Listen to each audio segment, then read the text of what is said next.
வீழவேனிலும் முசு வண்டரை பொய்கையும் போன்றதே ஈசன் எந்தை இணையடி நீழலே. இந்த பாடல் படிக்கிறார். இந்த பாடல் ஒரு 4 வரி பாடல் தான். இந்த பாடல் இந்த 4 லைனை நீங்க தினமும் வீட்டிலேயே படிக்கலாம். எவ்வளவு பெரிய கஷ்டங்கள் இருந்தாலுமே இந்த 4 லைன் பாடலை மட்டும் நீங்க உங்களால முடிஞ்ச அளவுக்கு தினமும் வீட்டில் படிங்க. அடுத்து இந்த இவ்வளவு தண்டனை கொடுக்குறாரு. இவர் நல்லபடியா நினைச்சிட்டாரு, வெளியில வந்துட்டாரு.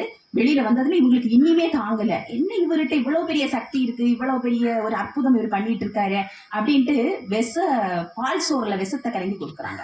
அப்பவுமே அவர் அதை உண்றார், எம்பெருமான நினைச்சு சாப்பிடுறாரு. அப்பவுமே அவருக்கு என்ன செய்யல, ஒண்ணுமே செய்யல.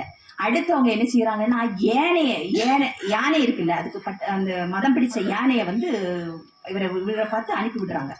அந்த யானை என்ன செய்தது, இவரை பார்த்ததுமே தலை கூப்பி வணங்கிட்டு அங்க நின்ன சமணர்களை எல்லாம் மிதிச்சு கொண்டுட்டு அந்த யானை.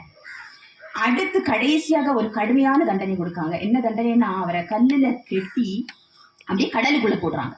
கடலுக்குள்ள போட்டு அப்பமாவது அவர் உள்ள போய் அவர் உயிரோட வெளியில வரக்கூடாது அப்படின்னு பண்ணிட்டாங்க.